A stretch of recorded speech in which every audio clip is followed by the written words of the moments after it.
Hatukatai kiwanja ni cha kwako, lakini tabia ya kwenda kutembelea kiwanja mara kwa mara na haufanyi kitu chochote, kuna siku utaitwa mwizi ndugu yangu, upigwe ufe bure, wakati ambapo ungeweza hata kujenga nyumba ndogo ya namna hii na ukawa hautembelei tena kiwanja, bali ukawa unatembelea kwako au unatembelea nyumba yako, unatembelea project yako. Sikia, iko hivi, hii ni servant quarter au nyumba msaidizi, inaweza ikatumika pia kama nyumba ya mlinzi, whatever utataka kuitumia vipi. Na hii iko na sifa zifuatazo. Kwanza, kuna chumba kimoja ambacho ni self, lakini ukiachana na chumba kimoja ambacho ni self, pia kuna chumba cha store kwa nje, lakini pia kuna choo cha public kwa ajili ya kuhudumia the whole compound. Na maanisha kwa ajili ya kuhudumia kiwanja chako kwa wale ambao watakuwa hawahusiki katika nyumba yako kubwa au hata kwenye chumba hichi ambacho ni self. Kwa hiyo hii inaweza ikatumika kama nyumba ya mlinzi,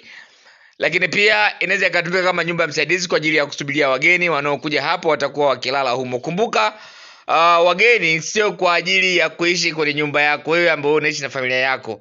Wageni wanatakiwa waishi nje ya nyumba yako ili kuweza kuifanya familia yako kuwa salama pia.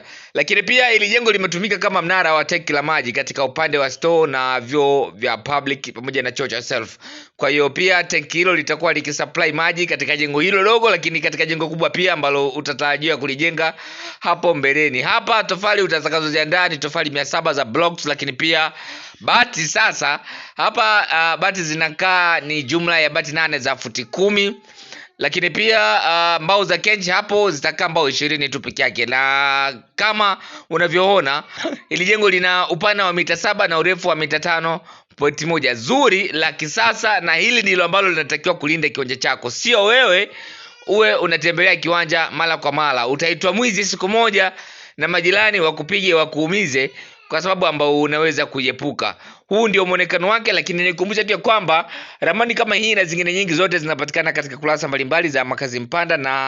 Na leo anza kusubscribe katika YouTube channel yetu. Ukishafanya hivyo, ina maana utapata muda na wasaa wa kutazama ramani nyingi zaidi kila tunapokuwa tunaziweka huko, na video nyingi ambazo tunakuwa tunatengeneza zote zinakuwa zinawekwa YouTube. Lakini pia habari njema ni kwamba album imewekwa mtandaoni, iko YouTube na ina jumla ya video 30. Kwa hiyo fanya upesi sana kwenda kutembelea huko uangalie vitu vipi ambavyo tayari tumekuwekea hapo. Unaweza kuona na magari ambavyo bati limewekwa Upande mmoja ni upande ambao umefunikwa kwa zege, ambapo upande huo ni upande ambao umetumika kama mnara wa maji, lakini upande mwingine ni upande ambao umezegwa kwa bati. Hii ni pia ni kupunguza kosti na gharama. Unaweza kufunika zege kote, lakini ili kufanya jengo lisiwe na gharama kubwa, imebidi sehemu ambako inahitajika kufunika kwa zege ndiko ambako pamefunikwa kwa zege, na sehemu ambako hakuhitaji zege basi wamewekewa bati la kawaida, ili kuweza kuhakikisha kwamba hata gharama yake ya ujenzi haitakuwa kubwa sana kukufanya wewe usio unatembelea kiwanja kama mgonjwa.